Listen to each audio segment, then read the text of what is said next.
Hello दोस्तों, कैसे हैं आप सब। उम्मीद करता हूं आप सभी लोग बहुत अच्छे होंगे, मस्त होंगे और अपनी पढ़ाई भी अच्छे से कर रहे होंगे। तो आज की इस वीडियो को आप शुरू से लेकर एंड तक कंप्लीट वॉच करिएगा।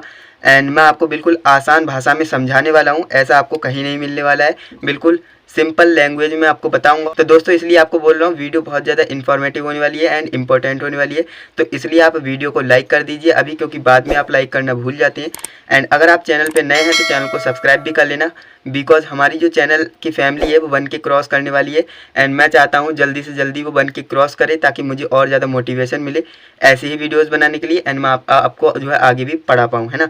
तो चलिए दोस्तों, देर न करते हुए वीडियो स्टार्ट कर। तो दोस्तों शून्य कोटि की अभिक्रिया का समाकलित वेग समीकरण सबसे पहले हम देखेंगे, और इससे पहले आपको शून्य कोटि की अभिक्रिया की परिभाषा भी पता होनी चाहिए। अब मैं ऐसा क्यों बोल रहा हूँ, क्योंकि इसका लॉजिक इस वाले डेरिवेशन में होने वाला है ना। तो आपको शून्य कोटि की अभिक्रिया की परिभाषा भी आनी चाहिए, तो वो मैंने यहाँ पर लिख रखी है पहले से ही, ताकि मैं आपको ईजिली समझा पाऊँ, है ना। तो यहाँ पर आप देख सकते हैं शून्य कोटि की अभिक्रिया। शून्य कोटि की अभिक्रिया यानी कि zero order reaction. Zero order reaction किसे कहते हैं, तो वे अभिक्रियाएं जिनका वेग अभिकारक की सांद्रता पर निर्भर नहीं करता है, शून्य कोटि की अभिक्रिया कहलाती हैं। काफ़ी आसान परिभाषा है। वे अभिक्रियाएं जिनका वेग जो होगा अभिकारक की सांद्रता पर निर्भर ही नहीं करेगा, वे अभिक्रियाएं शून्य कोटि की अभिक्रियाएं कहलाएंगी। अब अगर आपको ये डेफिनेशन कठिन लग रही है तो आपको एक नीचे में मैंने अथवा करके एक और लिखी है, अगर आपको ये सूटेबल हो तो आप इसे याद कर सकते हो, अदरवाइज आप इसे भी याद कर सकते हो। ओके, दोनों में से कोई भी परिभाषा आप लिखेंगे तो आपको फुल मार्क्स मिलेंगे। ओके, तो यहाँ पर नेक्स्ट जो हमारी परिभाषा लिखी है इसी की परिभाषा है, सेम एज इट इज़ है, इसमें थोड़ा सा चेंज करना है। वे अभिक्रियाएं जिनका वेग अभिकारक की सांद्रता के शून्य घात के समानुपाती होता है, शून्य कोटि की अभिक्रियाएं कहलाती हैं। ये और ये दोनों रिएक्शन एक ही हैं, सेम बात है, बस आपको थोड़ा घुमा फिरा कर कहा गया है।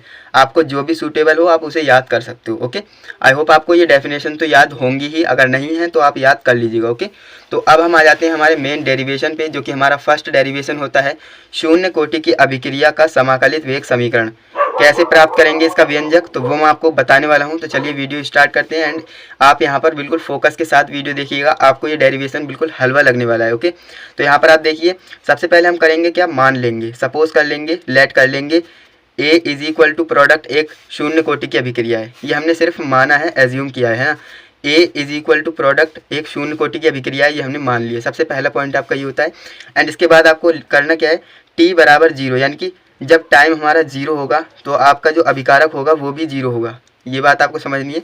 जब भाई आपकी रिएक्शन स्टार्ट ही नहीं होगी तो वहाँ पर अभिकारक जो है बिल्कुल 0 होगा, यानी बिल्कुल शून्य होगा। तो ये आपको लिख देना है, t बराबर 0 समय पर अभिकारक भी शून्य होता है। ओके, एंड इसके बाद आपको करना क्या है, t1 समय पर आपका जो अभिकारक है वो a हो जाएगा, a 0 से बढ़कर a हो जाएगा, t बराबर 0 समय से t1 समय हो जाएगा। ओके, ये आप लिख सकते हैं। तो दोस्तों यहाँ पर आपको करना क्या है, शून्य कोटि की अभिक्रिया के लिए आपको लिखना है।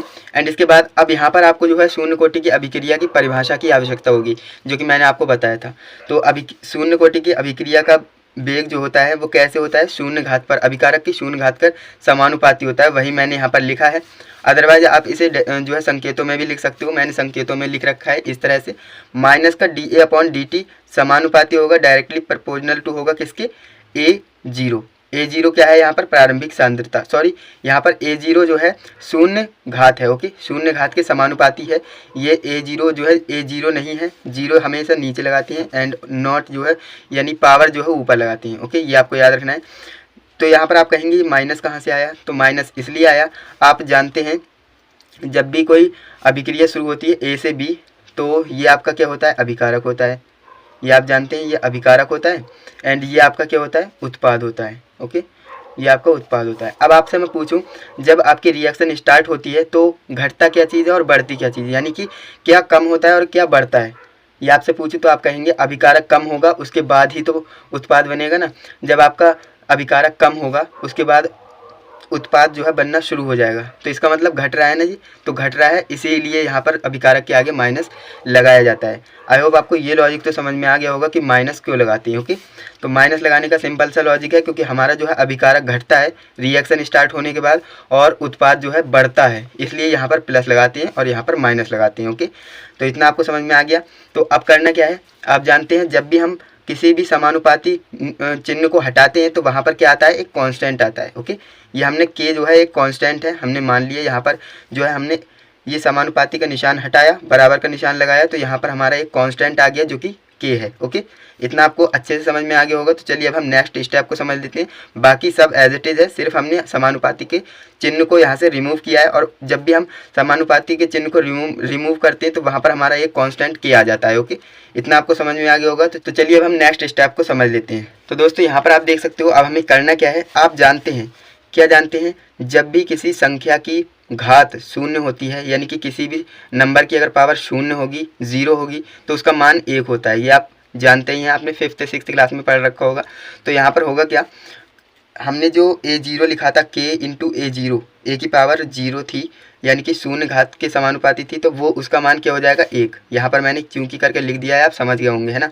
तो यहाँ पर अब होगा क्या, माइनस का dA अपॉन dt तो एज इट इज चल रहा है, यहाँ पर k की गुणा 1 से करोगे तो k ही तो आएगा ना, तो यहाँ पर मैंने k लिख दिया। ओके, अब हमें करना क्या है, ये वाला dt जो है इसे पक्षांतर करना है, यानी कि भाग में है, यहाँ जाएगा तो गुणा में हो जाएगा। तो वही मैंने किया है, माइनस का dA एज इट इज रहा, ये जो है dt को हमने बराबर के उस साइड भेज दिया, तो ये मल्टीप्लाई में आ जाएगा। ओके, ये आपका मल्टीप्लाई में आ चुका है। अब आपको करना क्या है, समाकलन करना है। अब कई स्टूडेंट यहीं पर अटक जाते हैं क्योंकि उन्हें जो है समाकलन करना ही नहीं आता है। मैं आपको बता दूं, समाकलन इसमें काफ़ी हाई लेवल का तो लगेगा नहीं, बहुत ही बेसिक जो है इंटीग्रेशन यहाँ पर होने वाला है। आपको डरने की कोई आवश्यकता नहीं है, यहाँ पर मैं आपको समझाऊंगा तो आप ईजिली समझ सकते हो। ओके, ज़्यादा बड़ा जो है समाकलन इसमें यूज ही नहीं होता है। आपको कुछ चीज़ें ध्यान रखनी है, वो मैं आपको बताऊँगा क्या चीज़ें आपको याद रखनी है। ओके, तो यहाँ पर होगा क्या, समाकलन का निशान आप जानते ही हैं, इस तरह से होता है, कुछ आपने लगा दिया। अब करना क्या है, सिंपली इसका इंटीग्रेशन करना है। इंटीग्रेशन आसान है, यहाँ पर माइनस का a आएगा। अब आएगा क्यों, वो मैं आपको समझाता हूँ। यहाँ पर आप जानते हैं कि dx, आप थोड़ी बहुत मैथमेटिक्स जानते होंगे तो आपको पता होगा, यहाँ पर dx है, यहाँ पर कुछ नहीं है तो एक तो होता ही है, और एक का जो इंटीग्रेशन होता है वो x होता है। ओके, ये आपको याद रखना है, यानी कि यहाँ पर dA है, यहाँ पर कुछ नहीं है तो 1 तो होगा ना, यहाँ पर मल्टीप्लाई में 1 तो होता ही है ना, तो 1 है, इसलिए यहाँ पर a आया है, क्योंकि ये dA के सापेक्ष में है, dA के रिलेटेड है। ओके, और अगर आपको ऐसे समझ में नहीं आ रहा है तो आप इजीली समझ सकते हो, ये जो समाकलन का साइन होता है और ये d होता है, ये दोनों एक दूसरे से काट देते हैं। अगर ये दोनों हट जाएंगे तो माइनस का a आ जाएगा। ये आपको लिए बेटर तरीका होगा, आप ऐसे भी समझ सकते हो। ओके, अदरवाइज आप मैथमेटिक्स के स्टूडेंट हो तो आप इजीली समझ सकते हो कि ऐसा क्यों हुआ, बट अगर आप बायोलॉजी के स्टूडेंट हो तो आपको इस तरह से समझना आसान होगा कि जो इंटीग्रेशन का साइन होता है वो d से रिमूव हो जाता है, यानी कि d और इंटीग्रेशन हट जाएगा तो माइनस का a आ जाएगा। ओके, इसी तरह से जो है यहाँ पर आप समझिएगा, तो k तो हमारा है कांस्टेंट। अब कांस्टेंट का इंटीग्रेशन नहीं होता है तो उसे हम बाहर निकाल लेंगे, तो यहाँ पर हमने बाहर निकाल लिया इसे। अब dt का करना है, अब dt से वही होगा, समाकलन और d ये दोनों एक दूसरे को क्रॉस कर देंगे, कट जाएंगे, क्लोज हो जाएंगे, तो इंटीग्रेशन और d एक दूसरे को कैंसिल कर देंगे तो बचेगा t, तो यहाँ पर k इंटू टी प्लस आई क्यों आया, अब यहाँ पर आई जो है एक कांस्टेंट होता है, इंटीग्रेशन कांस्टेंट, जिसे आर्बिट्री कांस्टेंट कहते हैं। मैथमेटिक्स में सी लिखा जाता है, लेकिन ये केमिस्ट्री है इसलिए यहाँ पर आई लिखा जाएगा। ओके, इतना आपको याद रखना है, मैथमेटिक्स में हम जो है सी का उपयोग करते हैं, यहाँ पर हम आई का उपयोग करेंगे। ओके, इसे हम इक्वेशन 1 मान लेते हैं। ओके, इतना आपको अच्छे से समझ में आया होगा। कहीं पर भी आपको डाउट है तो आप वीडियो को बैक करके देखिएगा, आप डाउट को रहने मत दीजिए, आप डाउट को क्लोज करते हुए चलिएगा। ओके, तो चलिए अब हम आगे बढ़ते हैं। आगे आपको करना क्या है, इक्वेशन 1 मान लिया, अब आपको करना क्या है, a बराबर a0 तथा t बराबर 0 रखना है। कैसे रखना है, क्यों रखना है, वो मैं आपको बताता हूँ। मान लीजिए हमारा प्रोडक्ट जो है, उत्पाद जो है a से a0 हो गया, और t टाइम जो है हमारा 0 होगा। ओके, समय हमारा 0 होगा। अब हमें जो है a के जगह a0 रखना है और t के जगह 0 रखना है। ये रखेंगे हम किस में, समीकरण 1 में रखना है। ओके, तो फ्रॉम इक्वेशन 1, ओके, इक्वेशन 1 में हमें क्या रखना है, a की जगह पर a0 रखना है, t के जगह पर 0 रखना है। तो सिंपली आपकी इक्वेशन ये थी फर्स्ट। तो आपको करना क्या है, इसमें मान रखना है। कैसे रखना है, देखिए, माइनस का a था और हमने बोला था a की जगह a0 रखना है। ओके, तो माइनस का a0 हो जाएगा, यहाँ पर आप देख सकते हैं a0 हो गया, बराबर का निशान लगाएंगे।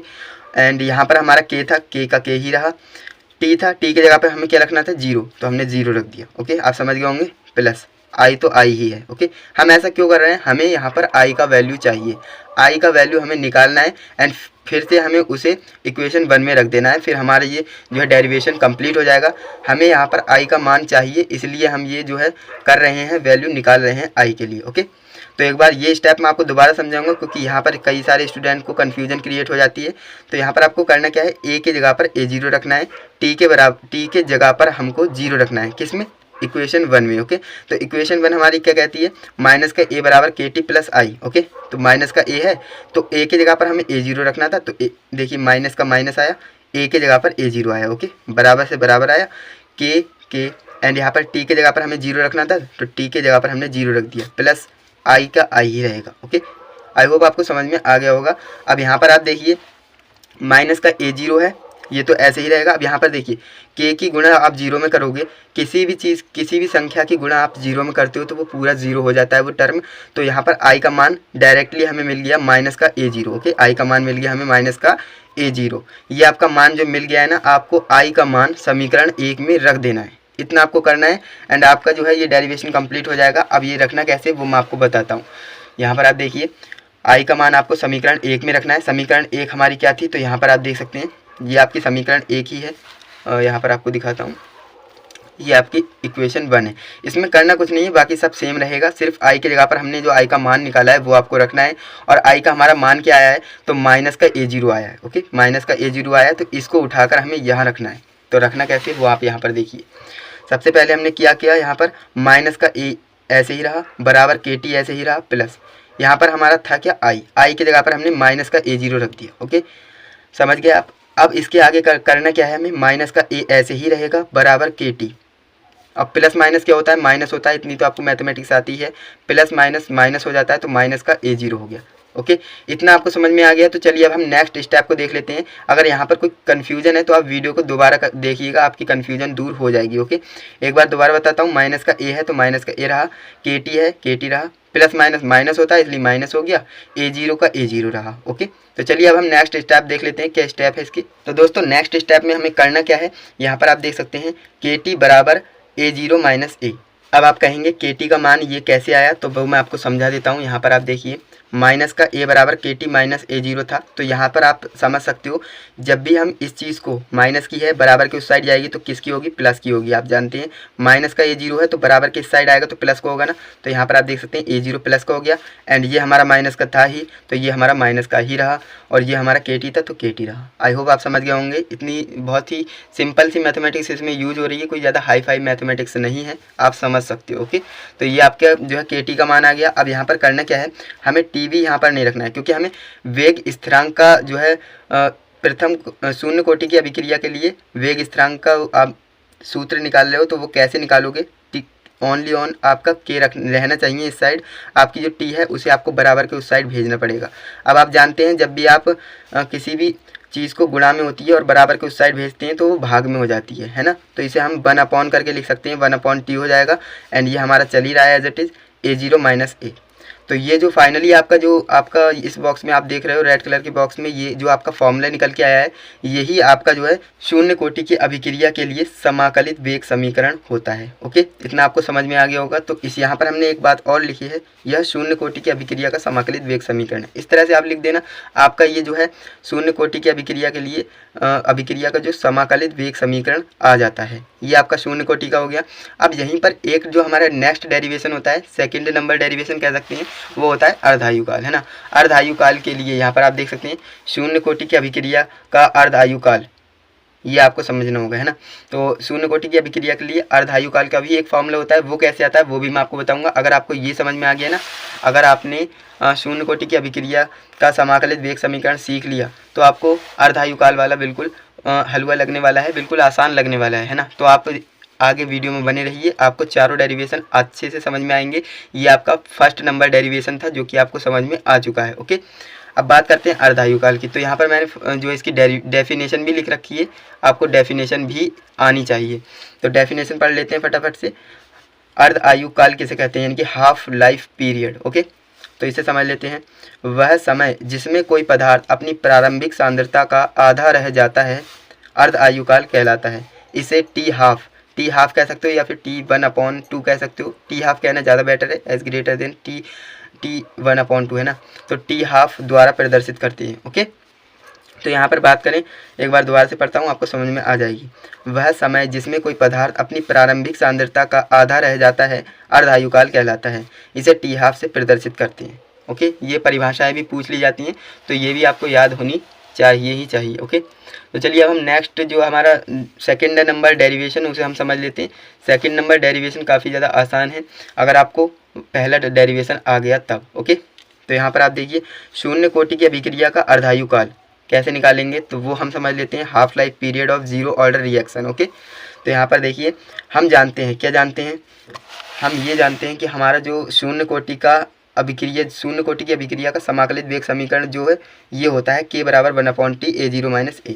अगर हमें ये पता है तो हम यहीं से इस जो है फॉर्मूले को डिराइव करना स्टार्ट कर देंगे। यहाँ पर मैंने लिख रखा है k बराबर 1/t A0 - A। यहाँ पर आप लिख सकते हो वी नो दैट, हम जानते हैं। ओके, इस तरह से इक्वेशन 1 मान लेंगे इसे।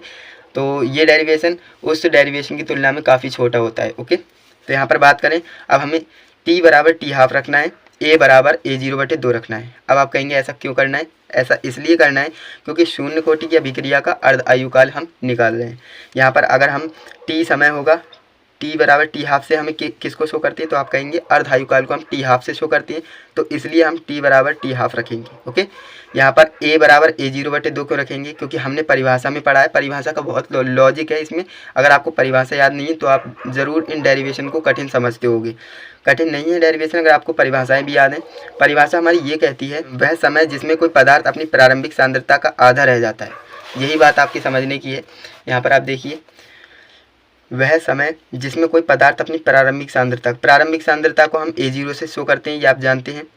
प्रारंभिक सांद्रता को हम A0 से शो करते हैं, ये आप जानते हैं। और ये हमारा जो है पदार्थ है, कोई पदार्थ अपनी प्रारंभिक सांद्रता का आधा यानी 1/2 करके लिखा है, तो आधा हो गया ना। तो कोई पदार्थ अपनी प्रारंभिक सांद्रता का आधा रह जाता है, उसे हम क्या कहते हैं, अर्धायुकाल कहते हैं। ओके, इसलिए हमें ये दोनों वैल्यूज़ हमें रखनी पड़ेंगी। अब करना कुछ नहीं है, हमारी इक्वेशन 1 है। इक्वेशन 1 में हमें रखना क्या है, t बराबर टी हाफ रखना है, A0 बराबर A बराबर A0/2 रखना है। ओके, इतनी जो वैल्यूज़ आपकी हैं, दो t की और a की, ये आपको दोनों वैल्यूज़ समीकरण 1 में रख देनी है एंड आपका डेरिवेशन हो जाएगा। करना क्या है, यहाँ पर आप देखिए, t और a के मान समीकरण 1 में रखने पर, अब रखने कैसे वो मैं आपको समझाता हूँ। तो फ्रेंड्स, यहाँ पर आप देख सकते हैं, k बराबर 1/t था तो 1/t हाफ हो जाएगा। A0 - A था तो A0 ही रहेगा, माइनस a की जगह पर क्या आएगा, A0/2 आएगा। आप समझ गए होंगे। एंड आगे बढ़ते हैं, तो आगे होगा क्या, अब यहाँ पर आपको एक थोड़ी सी मैथमेटिक्स लगानी है। जब भी 1/2 में से 1 जाएगा, यानी कि यहाँ पर आप समझ सकते हैं A0 में से A0/2 जाएगा तो कितना बचेगा, यहाँ पर आपको समझाता हूँ, 1 - 1/2। अगर इस तरह से आप घटाएंगे तो कितना होगा, यहाँ पर आप आड़ी तिरछी गुणा करके भी घटा सकते हो, जैसे भी आप घटाते हो वैसे घटा सकते हो। ओके, तो यहाँ पर ये 2 हो जाएगा, यहाँ पर 2 हो जाएगा, -1 हो जाएगा, तो यहाँ पर आपका क्या आएगा, 1/2 आएगा। ओके, इतनी आप जानते ही होगे मैथमेटिक्स, तो इतनी आपको मैथमेटिक्स इसमें लगानी है। ओके, तो यहाँ पर A0 में से जब A0/2 को हम घटाएंगे तो हमारे पास A0/2 आएगा। ओके, इतना आप समझ गए होंगे। तो बस वही है, k बराबर 1/t हाफ A0/2। तो ये जो आप ब्लैक कलर के बॉक्स में जो फॉर्मूला लिखा हुआ देख रहे हो ना, इसी को हम शून्य कोटि की अभिक्रिया का अर्धायुकाल कहते हैं। तो काफ़ी आसान था, ये वाला फॉर्मूला ड्राइव करना मुश्किल बात नहीं है। अगर आपको पहला वाला डेरिवेशन आ गया तो दूसरा आप ईजिली निकाल सकते हो। ओके, तो यहाँ पर बात करें, यहाँ पर कुछ और बेसिक चीज़ें भी लिख रखी हैं जिससे आपके MCQs वगैरह बन जाते हैं एग्जाम में, तो वो आप समझ लीजिए।